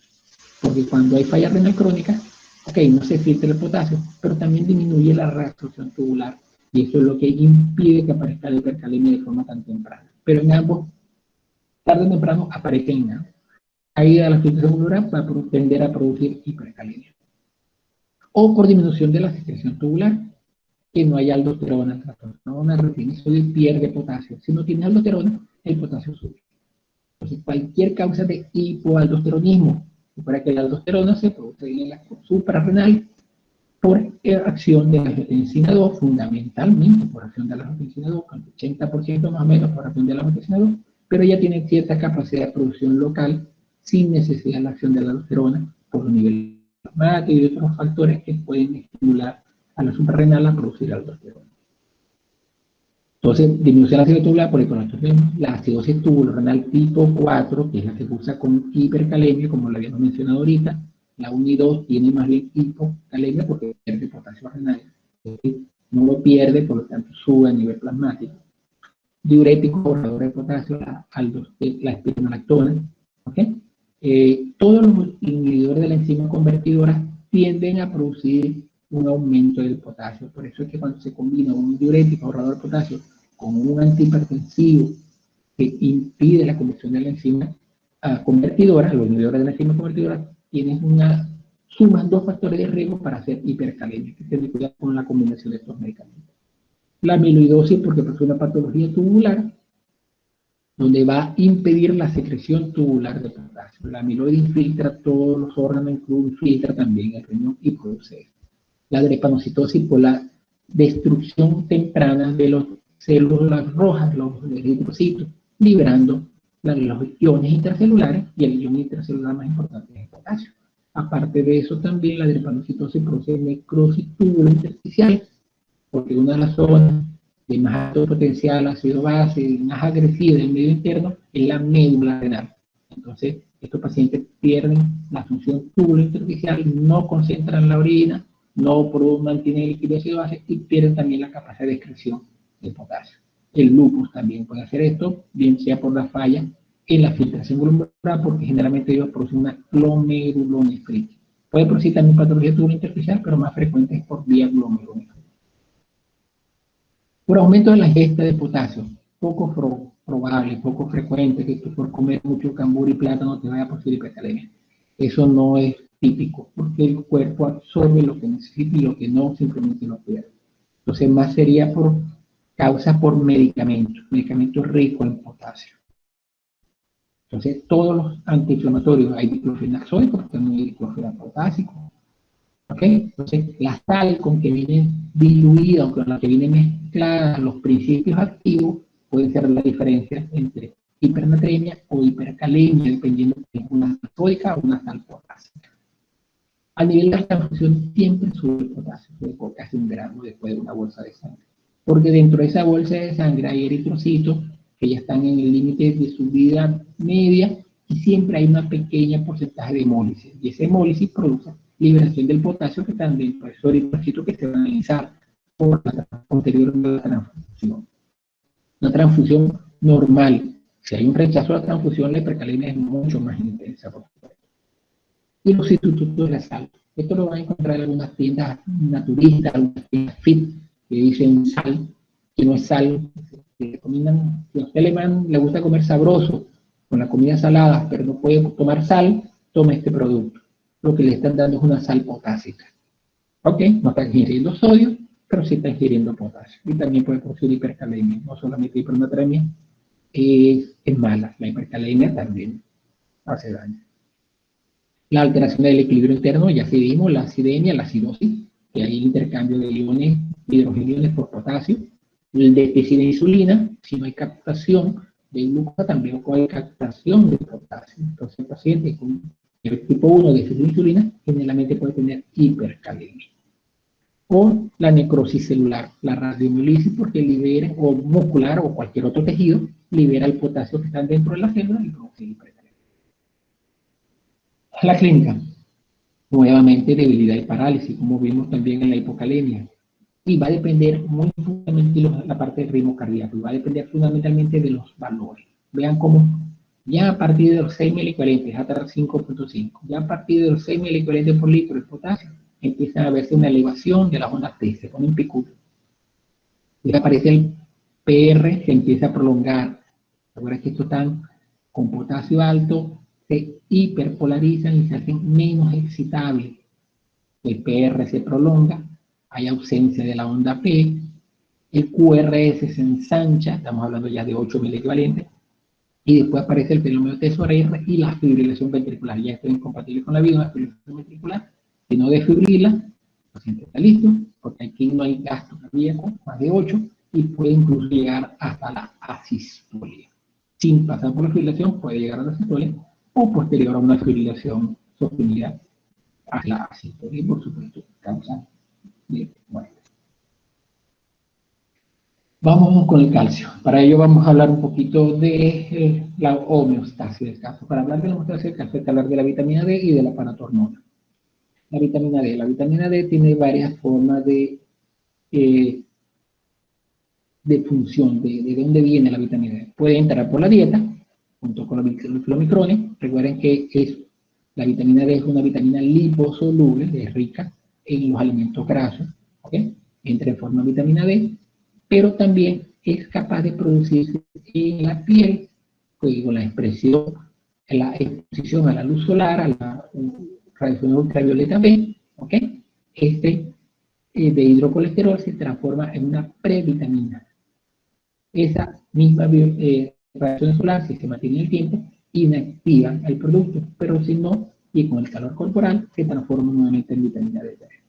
Y al pasar la vitamina a la circulación, hay dos posibilidades: que vaya a las células, a los adipocitos y se acumule, o que vaya en el hígado. En el hígado existe una hidroxilasa en la posición 25, entonces la colecalciferol se convierte en 1,25 hidroxicolecalciferol, porque es hidroquina en la posición 5.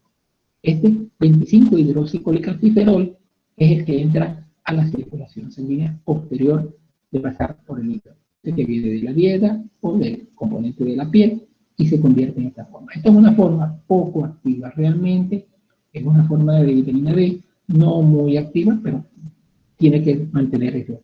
Este 25 hidroxicolecalciferol, cuando llega al hígado, ahí existe una hidroxilasa en la posición 1. Entonces se convierte en el 1,25 hidroxicolecalciferol. Es la forma activa de la vitamina D. El hidrocolecalciferol actúa a nivel de los huesos, activando los osteoclastos y los osteoblastos, produciendo la síntesis de nuevos huesos y la reabsorción ósea. Los huesos están reabsorbiendo constantemente y el calcio que se libera se reutiliza para sintetizar nuevos huesos. Entonces, la 1,25 hace ese efecto. También la 1,25 actúa sobre el lecho intestinal, sobre el túbulo, las células entéricas, aumentando la absorción del calcio que viene entrando por la dieta. También va a actuar la 1,25 hidroxicolecalciferol a nivel renal, aumentando la reabsorción renal de calcio. Como ven, esta 1,25 hidroxicolecalciferol es la que tiene el efecto triple: hueso, riñón e intestino, y va a producir un aumento del calcio. El mismo efecto hace la paratormona. La paratormona actúa sobre el riñón para favorecer la transformación de la 1,25 hidroxicolecalciferol. La paratormona actúa sobre los huesos, sobre el intestino y sobre el riñón, aumentando la absorción del calcio. Es la siguiente transparencia que tenemos acá, es cómo actúa la paratormona. La paratormona son células que están en las paratiroides, están inmersas junto con la tiroides. Son células que están allí, pero con una función diferente, que es la que producen este péptido, que es la paratormona. La paratormona actúa sobre los receptores que están ubicados en la nivel tubular renal, aumentando la captación de calcio. A nivel óseo, aumentando la captación de calcio por la activación de los osteoblastos y los osteoclastos. Y a nivel intestinal, también aumentando la captación del calcio que está entrando por la dieta. Por toda esta vía tiende a aumentar el calcio. El calcio va a estos receptores, a unos sensores de calcio que están a nivel de la glándula paratiroides, pero también a nivel renal, y estos sensores bloquean esta actividad biofísica negativa. Cuando hay exceso de calcio, esta acción se bloquea. Cuando hay déficit de calcio, él se estimula la producción de paratormona. Por tanto, la homeostasis del calcio debe depender de la paratormona. A nivel renal, la paratormona aumenta la pérdida de fosfato, pero retiene calcio. También retiene magnesio. Y también aumenta la pérdida de bicarbonato. Fosfaturia, bicarbonaturia, mientras tanto retiene calcio y magnesio. La paratormona, la filtración glomerular. Usted tiene un trastorno del calcio cuando hay una caída de la filtración glomerular, porque no va a poder reabsorberse posteriormente. Esa caída de la filtración glomerular altera eso. Los pacientes nefrópatas crónicos con insuficiencia renal crónica, generalmente dentro de los trastornos del calcio que ellos cursan con hipocalcemia e hiperparatiroidismo como respuesta a esa hipocalcemia. Es un trastorno que ellos, por eso es que los pacientes con falla renal crónica tienen una tendencia a perder mucho calcio y a tener pérdida de calcio óseo. También otros trastornos de calcio, la vitamina D, ya la mencionamos, la vitamina D, la 1,25, es la responsable de la reacción tubular e intestinal. Si no hay vitamina D viable, hay un trastorno del calcio, por eso se produce raquitismo.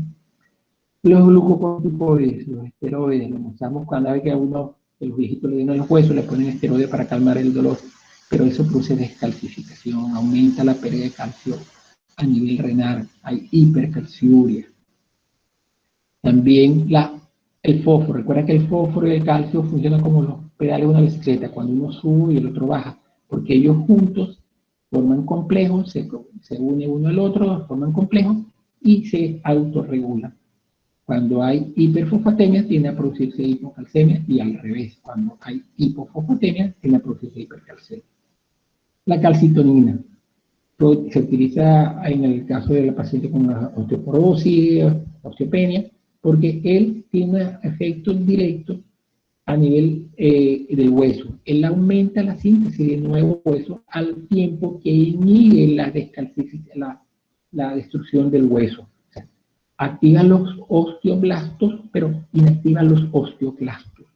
Es un efecto puro de la calcitonina, por eso que se la utiliza, la calcitonina de salmón sobre todo, por spray nasal, para el tratamiento del paciente con osteopenia y osteoporosis. Es otro de los mecanismos de regulación. La hormona de crecimiento aumenta la movilización del calcio. Recuerda que la hormona de crecimiento es la responsable de que los huesos se estiren. Él aumenta la actividad osteoblástica y osteoclástica a nivel de hueso, pero sobre todo en la línea de crecimiento, la línea beneficiaria, hay aumento de la síntesis y del crecimiento lineal óseo. Y para eso necesita calcio. Por eso es que lo moviliza primero, para después utilizarlo en el crecimiento. Lo mismo hace la hormona tiroidea. La hormona tiroidea produce hipercalciuria, hay pérdida del calcio urinario, pero porque lo está movilizando de los tejidos. Hay una tendencia a la hipercalcemia que posteriormente se pierde también por los riñones. A largo plazo descalcifica, pero en una fase temprana produce también hipercalcemia. ¿Cómo se clasifica entonces los trastornos del calcio? En hipercalcemia y hipocalcemia, dependiendo de los valores. Aquí están expresados en miliequivalente o en miligramos. Dependiendo de cómo lo exprese el laboratorio, los puntos de corte de los laboratorios, ustedes tienen que revisarlo. Todos los laboratorios generalmente dan estos valores, te dan los puntos de corte y cuál es el método que utilizaron, si lo expresan en miligramos o lo expresan en miliequivalente. Vamos a hablar de la hipercalcemia. Causa de hipercalcemia, hiperparatiroidismo, puede ser primario, tumor secretante de hormona paratormona, o hiperparatiroidismo secundario, como en el caso del paciente porque tiene insuficiencia renal, que tiene hipocalcemia, y hay hiperparatiroidismo secundario a ese trastorno del calcio. Por reabsorción metastásica, cáncer óseo o metástasis a eso, como el cáncer de próstata, por ejemplo, que aumenta la reacción metastásica y produce hipercalcemia, porque está sacando el calcio de los huesos, porque se está comiendo el hueso. Como expresión de un síndrome paraneoplásico, carcinoma, como expresión de una enfermedad granulomatosa, la tuberculosis, la sarcoidosis, la micosis pulmonar, todas estas enfermedades infiltrantes pulmonares producen hipercalcemia. La enfermedad Payet, la enfermedad de Payet de hueso, que también es una forma neoplásica también, que hay destrucción del hueso y produce hipercalcemia, aunque hay una enfermedad de Payet de la mama también. La acromegalia, que es un aumento de la producción de la hormona de crecimiento en el adulto. Entonces, aumenta la movilización del calcio óseo, produciendo hipercalcemia, pero también produce osteomalacia a largo plazo. Los feocromocitomas por aumento de la presión de la beta-agonistas, de los receptores beta-adrenérgicos, que aumenta la movilización del calcio. Lo mismo pasa con la tirotoxicosis, aumenta la hormona tiroidea. Los diuréticos tiacidos, hay aumento del calcio porque produce una pérdida de fosfato. Los diuréticos tiacidos producen una fosfaturia y eso va a terminar produciendo hipercalcemia también. La intoxicación con vitamina D, las vitaminas liposolubles, potencialmente pueden intoxicarse. Aunque las dosis son muy altas, pueden intoxicarse las personas. Intoxicación con vitamina D, hipercalcemia. Y por supuesto la insuficiencia renal con disminución de la perfusión renal. Si el riñón no está bien perfundido, no lo va a filtrar y se va a acumular. También la clínica de un paciente con hipercalcemia. A nivel gastrointestinal, el paciente presenta con trastorno del calcio. Recuerden el trastorno del calcio en el potencial de acción nuevamente, los trastornos de repolarización a nivel cardíaco y a nivel del potencial de acción, a nivel de los músculos y el impulso nervioso. Puede producir náusea, anorexia, vómito. Hay un trastorno muy frecuente, no tan frecuente, pero que hay que pensar siempre cuando estemos frente a un paciente con una pancreatitis. La hipercalcemia produce pancreatitis y la pancreatitis a su vez va a producir hipocalcemia por un trastorno de la movilización del calcio. Hay que tener cuidado a ver quién es primero, la causa o la consecuencia. Pero siempre que hay pancreatitis hay que pensar en el calcio, porque puede ser causa o complicación de la pancreatitis.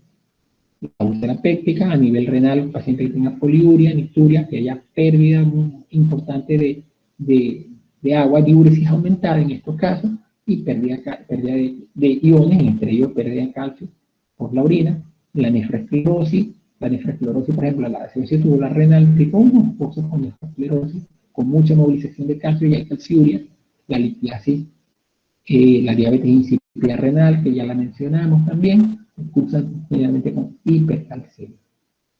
En el síndrome nervioso central, confusión, conmociones, coma, estupor, por el trastorno del calcio, el potencial de acción. A nivel mental hay psicosis y visión. En el electrocardiograma hay un aumento del inotropismo. El QT se acorta. Un QT acortado, recuerda que el QT va a determinar en las fases de periodo refractario relativo con un periodo acortado, entonces se acorta ese periodo refractario y puede entrar nuevos impulsos tempranos en ese ritmo cardíaco produciendo arritmias. Esta cosa genera esto y las arritmias pueden ser fatales dependiendo del tipo de arritmia. El QT corto, QT acortado. También puede producir hipotensión y porque se acorta este QT, con la contractura está más sostenida, aumenta la resistencia vascular periférica para aumento del tono vascular, por el trastorno del calcio, y por supuesto este calcio viene de alguna parte del hueso, osteomalacia y posteriormente osteoporosis. Hipocalcemia. Cuando tengamos la hipocalcemia hay que considerar otro elemento adicional, que es el valor de la albúmina. Recuerda que el calcio está unido a las proteínas plasmáticas, globulina y albúmina, y esa es la principal forma de transporte. Hay otra forma de transporte como calcio libre, y está el calcio intracelular, que es el calcio iónico. Estas son las formas en que se moviliza el calcio. Cuando usted tiene hipoalbuminemia, el calcio plasmático va a salir bajo, pero con el calcio iónico normal. Entonces el paciente tiene prácticamente mínimas clínicas, porque el calcio iónico es el que hace la función en el potencial de acción, en la contracción muscular y en el impulso nervioso. Es el iónico. El plasmático es el que simplemente es la forma de transporte. Entonces sale valor de hipocalcemia y el paciente con mínimo sintomatología. Y es por la determinación de la albúmina. Hay una fórmula para calcular el calcio corregido según los valores de albúmina. También puede tener hipocalcemia cuando tiene hipoparatiroidismo. ¿Cuál es la causa más frecuente de hipoparatiroidismo? Que te operaron la tiroides. Si a ti te quitan la tiroides, bien sea por cirugía o te la quemaron con yodo radioactivo o le dieron radiación a la tiroides, radiaciones ionizantes externas, en cualquiera de estas condiciones, después tú quedas con hipotiroidismo, también quedas con hipoparatiroidismo, porque es prácticamente imposible separar las dos glándulas. O sea, paciente que le sacaron la tiroides siempre que está pendiente de la hipocalcemia, porque si le sacaron la tiroides también debe haber hipoparatiroidismo. Cuando tienes hipomagnesemia, suele asociarse con hipocalcemia, anomalías en la vitamina D, ahí está el componente nutrición, ¿ok? Porque aquí es una vitamina liposoluble.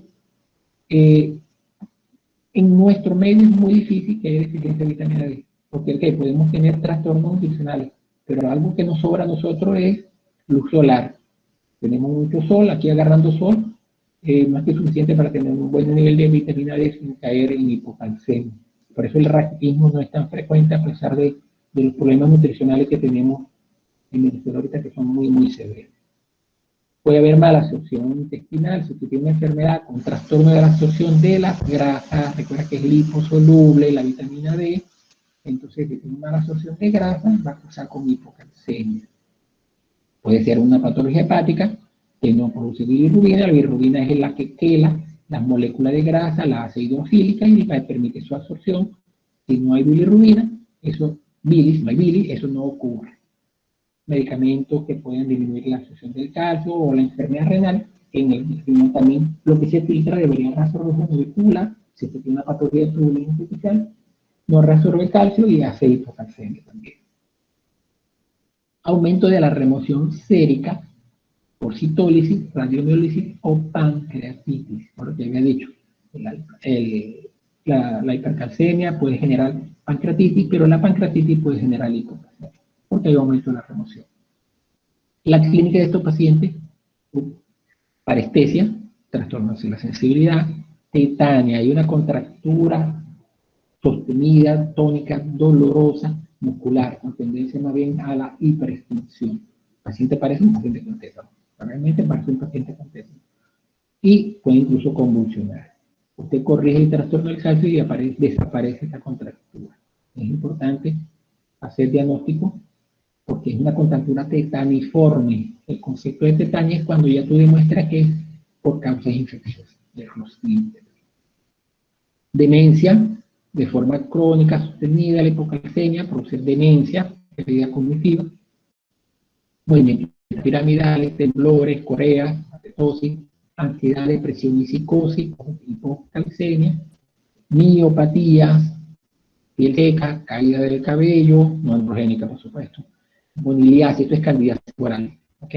Onicolisis, las uñas se le ponen muy delgadas, quebradizas, se destruyen las uñas, los onicolisis. Cataratas, se pone opaco, cristalino, hipoplasia radicular, eso es lo que produce las parestesias, los trastornos de conducción, esteatorrea, diarrea con grasa, impide la absorción de la vitamina D, una causa y efecto al mismo tiempo, y a nivel cardiovascular, tendencia a la hipotensión, porque disminuye el tono vascular, cae el endotropismo, la contracción muscular menos intensa, puede haber arritmia, y el QT más bien se prolonga.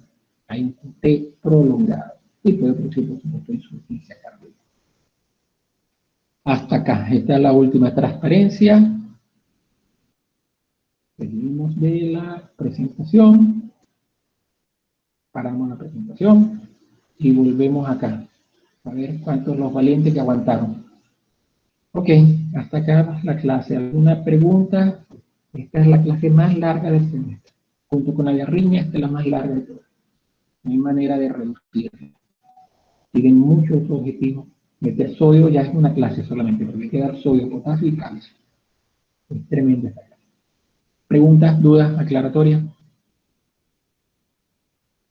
Ya saben, pueden hacerlo por el chat, también pueden hacerlo por micrófono abierto. No me molesta escuchar la voz de ustedes.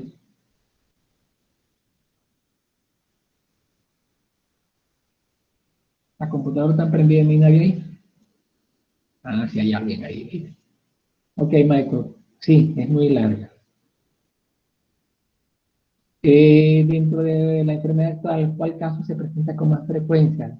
Deshidratación, la deshidratación hipertónica, por supuesto. En el caso de la cetoacidosis, que es hipertónica, hipovolémica.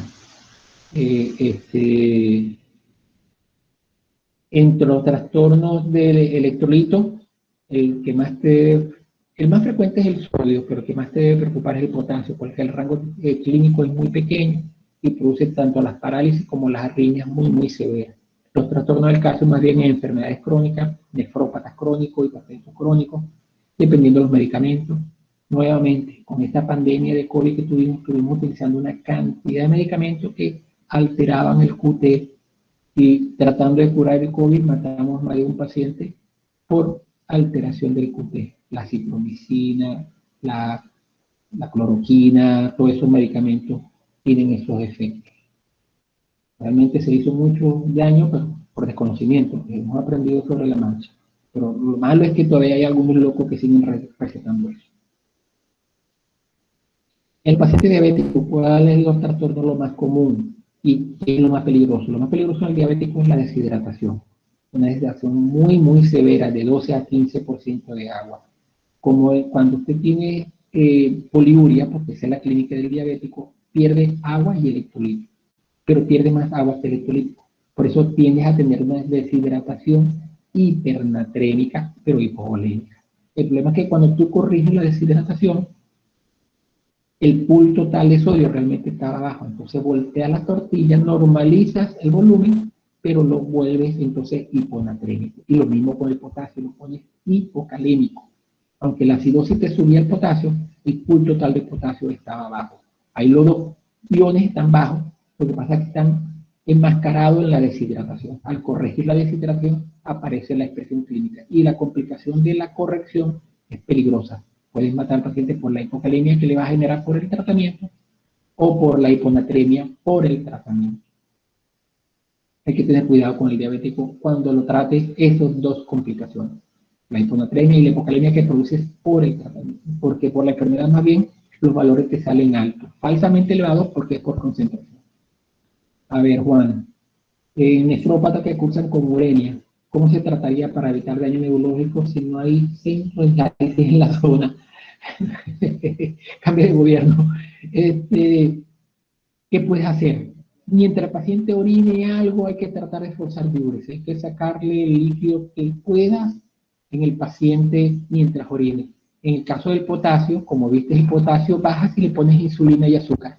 Eso se llama solución hiperpolarizante. También baja el potasio si le pones bicarbonato. Eso también baja el potasio. Entonces, le pones nebulizaciones con beta-agonistas, albuterol, clenbuterol, salbutamol, cualquiera de esos, eso también baja en el potasio. En el caso de hipercalemia, tú puedes hacer esas medidas terapéuticas farmacológicas para tratar de bajar el potasio hasta que llegue a la diálisis. Ojalá que llegue pronto. Porque hay momentos en que no hay medidas farmacológicas que compense el no tener riñón.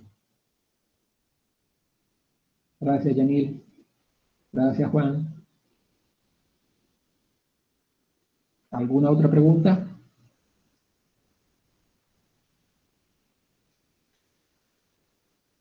Todavía hay centros de diálisis en la zona. Hay menos, pero todavía hay. Pasa que están full llenos, con doble, triple turno.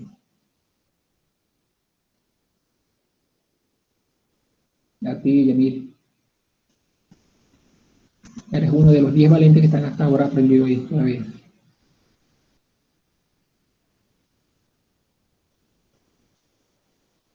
María Laura, a ti también.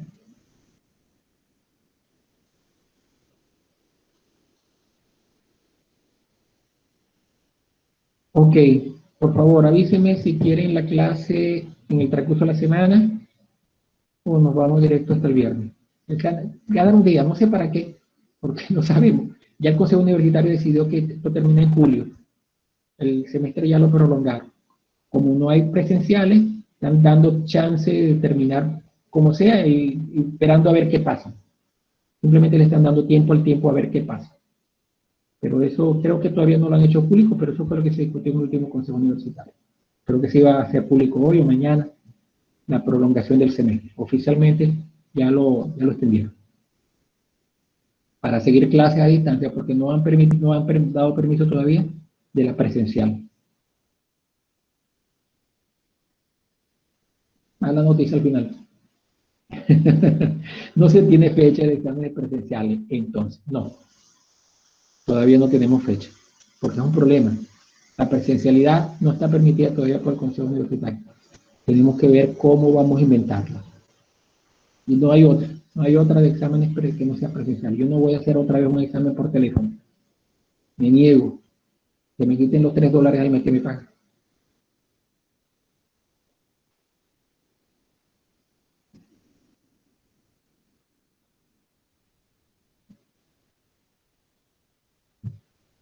¿Alguna otra pregunta?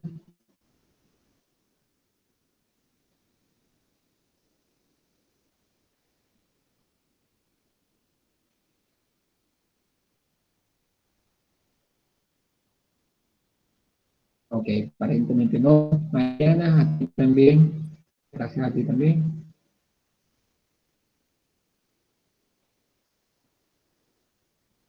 Ok, espero que me avisen para ver qué tarde programamos una clase adicional para darle enfermedad glomerular y tubulitis arterial. Ya pasé por correo la clase de hoy para que la distingan. La guía, pues, la transparencia que vemos hoy. Ok, chao pues. Hasta luego. Eso. Una solución que no debe producir una de hipo o hipernatremia. La concentración, esto es una solución isotónica de sodio. No debería producir ningún desequilibrio, ni hacia uno ni hacia el otro. El punto es la causa de por qué se colocó la solución. Hay otra enfermedad subyacente, otro desequilibrio en otra parte, puede producir tanto hipo como hipernatremia dependiendo la otra enfermedad subyacente. Pero la solución de 0,9 es la solución ideal para corregir una deshidratación, por lo menos en la fase temprana. Es isotónica. Así como se corrige una deshidratación en un diabético, una deshidratación severa, aunque esté hipernatremia al principio, uno debe solucionarlo al principio con 0,9. Después ve cómo se comporta el sodio y decide si cambias a hipotónica o no. Pero al principio la expansión con 0,9. La hidratación no es fácil, no es un manejo fácil. Pareciera mentira, pero es algo, es complicado, hay que estudiarlo bien.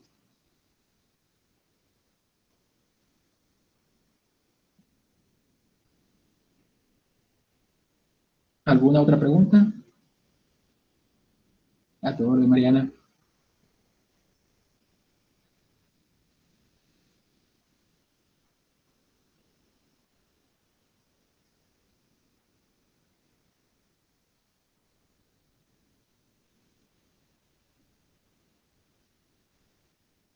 Parece que no es nada. Ok, ok, hasta luego. Cerramos y cerramos.